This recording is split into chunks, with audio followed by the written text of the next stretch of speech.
What up, y'all? This is your boy, Mr. Downtown Ray Melo, and you're listening to the Entertainment Report on iHeartRadio for Thursday, May 28th, 2015, delivering some of the major stories and trends going on in the world of entertainment and beyond. You can follow the show on Facebook or on Twitter, facebook.com/The Entertainment Report with Ray Melo, that's RayMelo, or on Twitter at The Enter Report. You can listen to the show anytime you want on iHeartRadio. Just go to iHeart.com, search for The Entertainment Report, and they'll take you to the page.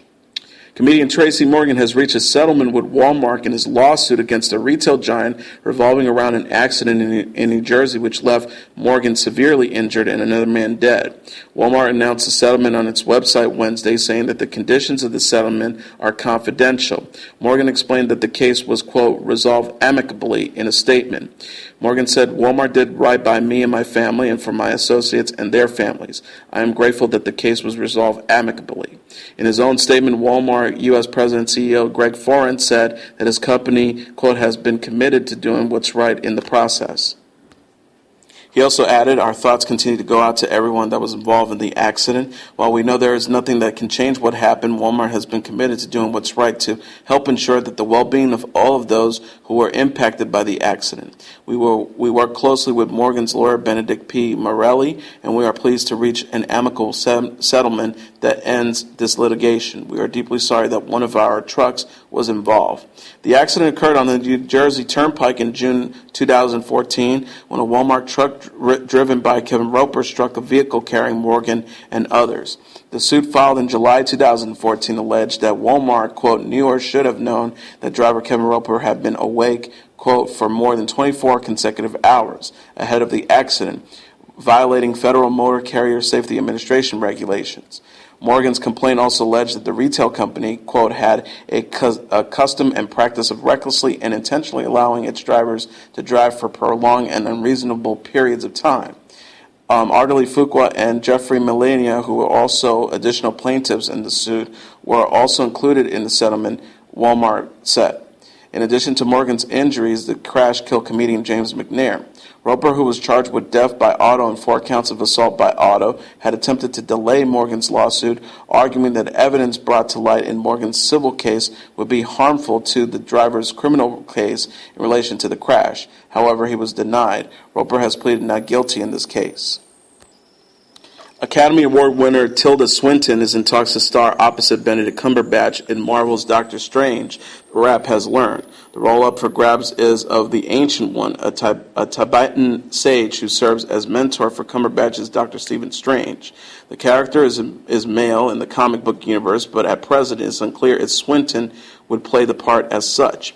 Scott Derrickson will direct from a script by John Spathis, and the film will hit theaters on November 4th, 2016. Cumberbatch will star as neurosurgeon Strange, who, after a horrific car accident, discovered a hidden world of magic and alternate dimensions. Swinton just wrapped production on the Coen brothers' Hail Caesar, opposite George Clooney and Scarlett Johansson, where she portrays real-life gossip columnist Hedda Hopper. Chris Pine is nearing a deal to play Gal Gadot's love interest in Warner Bros.' forthcoming Wonder Woman, an individual with knowledge of the talks told the Wrap. The studio declined to comment on casting speculations. Reps for Pine have not yet returned for a request for comment. Wonder Woman will be directed by Patty Jenkins, who stepped in to replace Michelle MacLaren in mid-April. MacLaren, whose credits include Breaking Bad and Game of Thrones, parted ways with the project over creative differences. Jenkins and MacLaren share a similar background, as Jenkins was hired by Marvel to direct their superhero property Thor 2 before vacating her own chair due to creative differences. Gadot's Wonder Woman will be introduced in next year's Batman vs. Superman Dawn of Justice. The solo Wonder Woman movie is slated to hit theaters in 2017. Batman vs. Superman director Zack Snyder said at the time of Gadot's casting, Wonder Woman is arguably one of the most powerful female characters of all time and a fan favorite in the DC universe. Not only is Gal an amazing actress, but she also has that magical quality that makes her perfect for the role. We look forward to audiences discover Gal in the first feature film incarnation of this beloved character. CBS CEO Leslie Moonves once again downplayed rumors that he would buy the company he runs during conversation at Redcoat's Code Conference on Wednesday. He said on stage, according to reports, the board of directors will decide the fate of this company. I would like to buy CBS. I'm not going to. Moonves also reiterated that there are no plans for CBS to merge with Viacom despite continued rumors. During the event, the CEO also took a shot at Chelsea Chandler's decision to leave broadcast TV for streaming giant Netflix. The media mogul said in a conversation with Redcoat's Kara Swisher, "For every Chelsea Chandler that doesn't want to be on network TV, I have Stephen Colbert. I think I won." Handler, the former host of her own E-Talk show, has been in talks last spring to take over for Craig Ferguson's 12:30 a.m. Late night slot on CBS before signing with Netflix in the summer. The exec also said there are talks ongoing for CBS to be included in an unnamed Apple TV service, though he doesn't know when it will happen, and money is the main negotiation sticking point. He said of the giant tech planning to offer small bundles of channels over the web, Apple TV is trying to change the universe, as did Sling, as is Sony. He continued, "I think the age of the 200-channel universe is dying. The good news for us is any one of those groups will need CBS. We have the NFL, which is must-have TV. Any of those bundles will be a part of that, and we should get a better proportion of the share of that universe that we currently do on cable." The mental health facility that treated the young and the restless star Kristoff St. John's son, Julian, at the time of his suicide, has fired back at St. John's allegation in a lawsuit filed this week, saying that it was, quote, in compliance with all applicable licensing laws and regulation.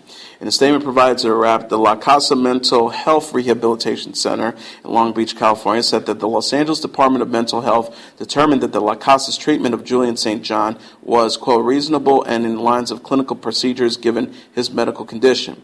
The facility cited a May 5th review of the case by the California Department of Health Care Services.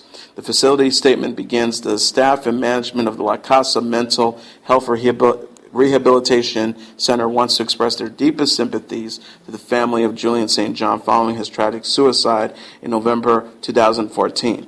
St. John and his ex-wife filed their lawsuit on Tuesday, contending that Julian died because of, quote, widespread and pervasive negligence by the facility. The complaint, which lists La Casa parent company Telcare as defendants, also argued that Julian's suicide would have been prevented if the facility's staff had acted, quote, with even the slightest regard for Julian's safety. According to the complaint, Julian, who was suffering from schizophrenia, was supposed to be on suicide watch at the time of his death and was supposed to be checked on every 15 minutes, but that staff hadn't checked on the 24-year-old for nearly an hour before he was found in the bathroom of the facility with a bag over his head.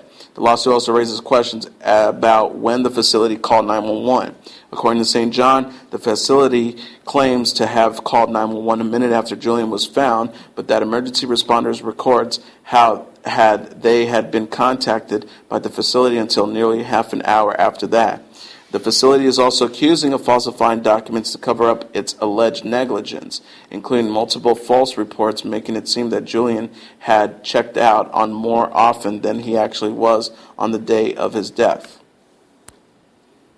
Attorneys of former Olympian and Keeping Up with the Kardashian star Bruce Jenner have filed a new court document claiming that Jenner should have to financially compensate relatives of the woman who died in a car crash he was involved in.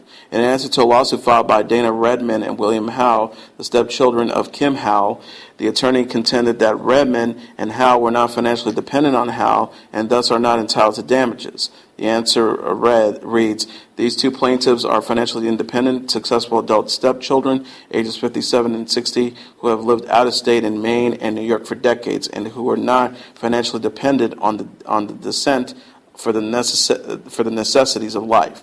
Lawyers also added in a wrongful death case, it's not sufficient merely to allege the conclusion that a person is dependent upon the decedent. Citing a section of the Code of Civil Procedure, the answer read, dependence may be said to exist when the recipient relies on the financial contribution of the decedent of the necessities of life, food, shelter, clothing, medical treatment, but not where the decedent's contribution is intended to secure luxuries or non-essential amenities.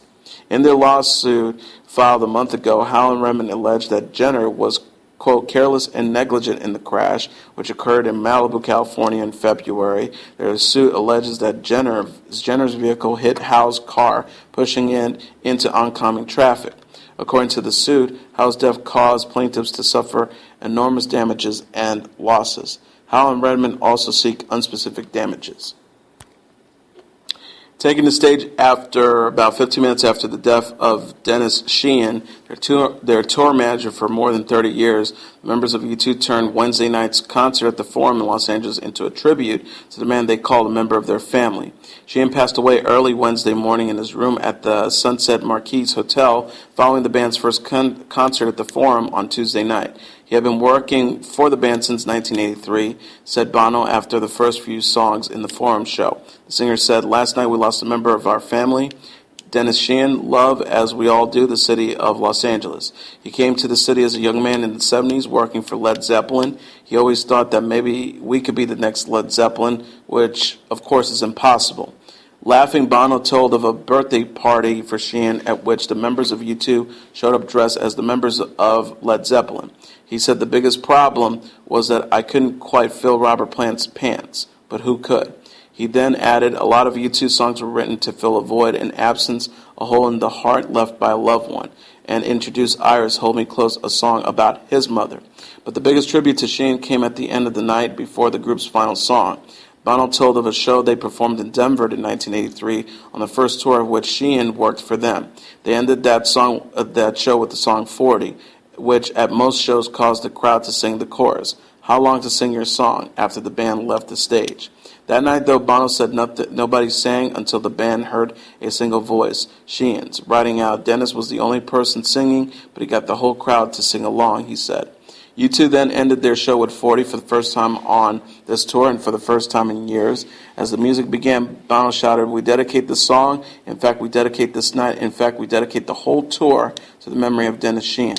As they played the song, the giant video screen showed a montage of still clips and photos of Sheehan, and yes, the crowd kept singing long after U2 had left the stage.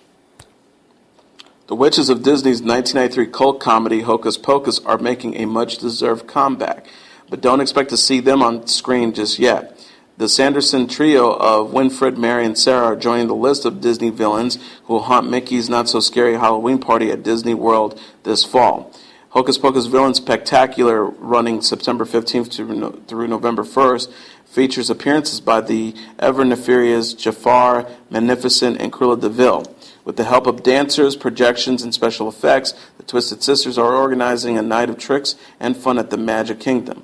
Hocus Pocus, which stars Bette Midler, Kathleen Jamie, and Sarah Jessica Parker, have developed a cult audience in the decades since its release. Last year's fans even got excited when Tina Fey announced she would produce and star in an untitled witch project for Disney, though she subsequently denied reports that it was a sequel or reboot of Hocus Pocus. Independence Day 2 producer Dean Devlin shared the first photo of cast member Jeff Goldblum on the set of the 20th Century Fox sequel to the 1996 blockbuster about aliens invading the planet and humanity rallying to fight back. Devlin captured the Instagram photo with the actor. Hanging with David Levinson, Jeff Goldblum 20 years later is a dream come true. # Independence Day. Goldblum is reprising his role as computer genius David Levinson, who fans may remember for being responsible for saving the world alongside Will Smith. Sadly, Smith will not be back for more action, but Bill Pullman, Vivica A. Fox, and Judd Hirsch will be. New cast members include Liam Hemsworth, Malika Monroe, Jesse Usher, Travis Tope, Joey King, Charlotte Gainsbourg, Lance Lim, McKenna Grace, and Sela Ward as the president. Devlin wrote the first draft of the film with director Roland Emmerich, who also directed the first film. James A. Woods and Nicholas Wright wrote the most recent draft. James Vanderbilt also had a hand in writing the movie, which Emmerich and Devlin are producing with Harold Kosler. The attorney representing B.B. King's daughters has fired back at the Bluesman's business manager and her legal team, claiming that they are, quote, dragging mourning daughters through the mud over allegations that the guitarist was poisoned. King's daughters Karen Williams and Patty King previously said in separate affidavits that they believe King's manager Laverne Tawney and personal assistant Myron Johnson administered an unknown substance to King on a nightly basis prior to his death. King's daughter said in an identical statement, "I believe my father was poisoned and that he was administered foreign substances. I believe my father was murdered."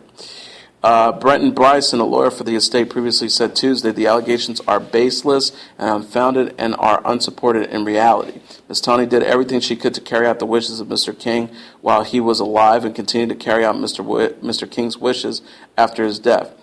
Bryson claims that the three doctors all evaluated King shortly before his death, with the musician's primary care physician claiming that there was no, quote, action being taken to hasten the demise of Mr. Brown.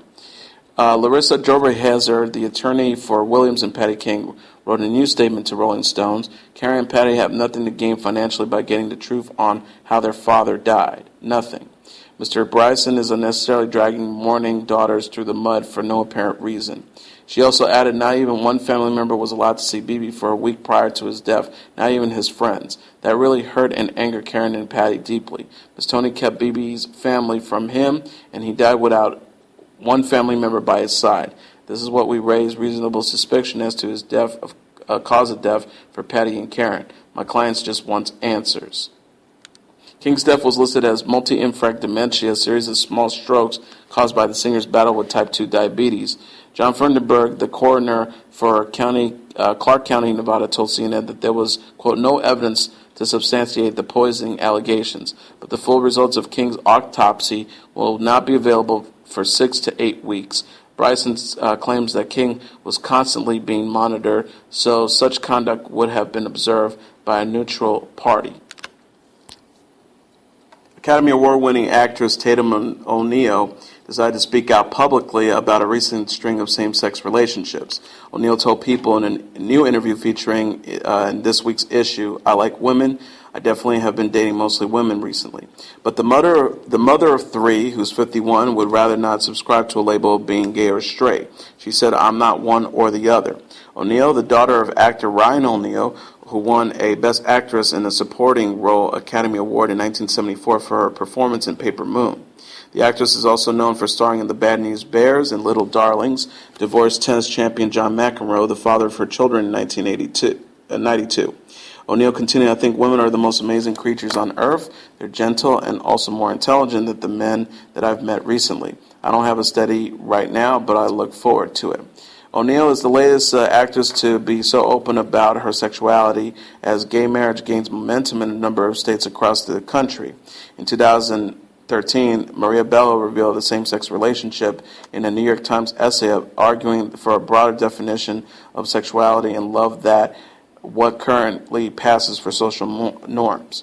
Earlier this month, pop star and actress Miley Cyrus also revealed relationships with boyfriends or girlfriends, but doesn't feel the need to place her sexuality in a box labeled gay, straight, or bisexual. Cyrus said, "I'm not hiding my sexuality from me. I don't want to be labeled myself as anything. We love putting people in categories, but what I like sexually isn't going to label me as a person." And finally, here are the top 10 songs on the Billboard Hot 100 charts for the week of June 6, 2015. Number 10, T-Wayne with Nasty Freestyle. Number 9, Maroon 5 with Sugar. Number 8, David Guetta featuring Nicki Minaj, Bebe Rexha, and Afrojack with Hey Mama. Number 7, Jason Derulo, Want to Want Me. Number 6, Mark Ronson featuring Bruno Mars with Uptown Funk. Number 5, The Weeknd with Earn It from the 50 Shades of Grey soundtrack. Number 4, Walk the Moon with Shut Up and Dance. Number 3, Fetty Wap with Trap Queen. Number 2, Wiz Khalifa featuring Charlie Puth with See You Again. And the number 1 song on the Hot 100 charts on Billboards, it's Taylor Swift featuring Kendrick Lamar with Bad Blood.